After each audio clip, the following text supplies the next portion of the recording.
ناظرین، مجھ سے بار بار یہ سوال پوچھا جا رہا تھا کہ بھیڑیا جس کو انگلش میں وولف کہا جاتا ہے وہ ترکی کے زبانوں میں اور ترکی کے علاقوں میں کیوں مشہور ہے، اور یہ جانور جو ترک لوگ بہت زیادہ پسند کرتے ہیں اور بے حد پسند کرتے ہیں، تو اس کی تھوڑی سی ڈاکومنٹری میں آپ کو پیش کرتا ہوں۔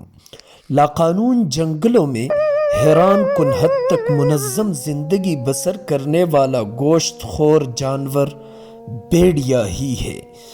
بہادری، وفاداری، غیرت اور خودداری جیسی صفات رکھنے والا منفرد بھیڑیا ترک اور منگول قوم کا نہ صرف پسندیدہ بلکہ قومی جانور ہے۔ دم سمیت بھیڑیے کی لمبائی 6 سے 7 فٹ، وزن 30 سے 80 کلوگرام، قد 20 سے 38 انچ اور اوسط عمر 13 سے 19 سال ہوتی ہے۔ ان کے جسم پر سفید دوری خاکستری اور سیاہ گلی پشم انہیں سخت موسمی حالات، پانی اور گرد سے محفوظ رکھتی ہے۔ بے حد طاقتور اور پرتھیلا ہوتا ہے۔ بھیڑیا جھم کی شکل میں رہتے ہیں۔ ان کا ایک خول کم سے کم 6 اور زیادہ سے زیادہ 15 دنوں پر مشتمل ہوتا ہے۔ ان میں سننے، بھاپ لینے اور سونگھنے کی حس بہت تیز ہوتی ہے۔ اپنی صلاحیت سے بھیڑیے 3 کلومیٹر دور سے ہی خطرے کو مول لیتا ہے اور اپنے شکار کی آمد کو محسوس کر لیتا ہے۔ یہ 50 سے 60 کلومیٹر فی گھنٹہ کی رفتار سے اپنے شکار کا کئی کلومیٹر تک پیچھا کرتے ہیں۔ لیڈروں کے بوٹھوں جیسے پیر اور ناخن ان کا توازن برقرار رکھتے ہیں۔ یہ اپنے شکار پر تیز نگاہوں سے شست باندھتے اور برق رفتار جس لگاتے ہیں۔ ان کے تیز، نوکیلے اور تیکھے 42 دانت شکار کے جسم میں پیوست ہو جاتے ہیں۔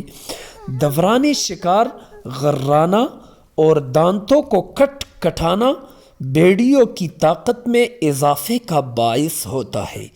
مادہ بھیڑیا ایک وقت میں 5 سے 6 بچے پیدا کرتی ہے، جنہیں سائنسی طور پر بھلے کہا جاتا ہے۔ مالک بھیڑیا روزانہ 3 سے 5 کلوگرام گوشت کھاتا ہے۔ کمال قوت برداشت کے یہ بھیڑیے 2 ہفتے تک بغیر کھائے زندہ رہ سکتے ہیں۔ دلچسپ بات یہ ہے کہ یہ ایک آنکھ سے ایک ہی آنکھ سے سوتا ہے اور دوسری آنکھ ان کی جاگتی رہتی ہے۔ ایک آنکھ کی نیند پوری ہونے پر دوسری آنکھ کھل جاتی ہے۔ برفیلی بلندیوں، گھنے پہاڑی اور میدانی جنگلات میں رہنے کی یکساں صلاحیت رکھتا ہے۔ ان کی کئی اقسام ہوتے ہیں، جن میں خاکستری اور قطبی بھیڑیے بہت زیادہ مشہور ہیں۔ یہ اپنے مخصوص اور متعین علاقے میں حکمرانی کرتے ہیں اور اپنی جان قربان کر دیتے ہیں، مگر اپنی آزادی پر سمجھوتہ نہیں کرتے۔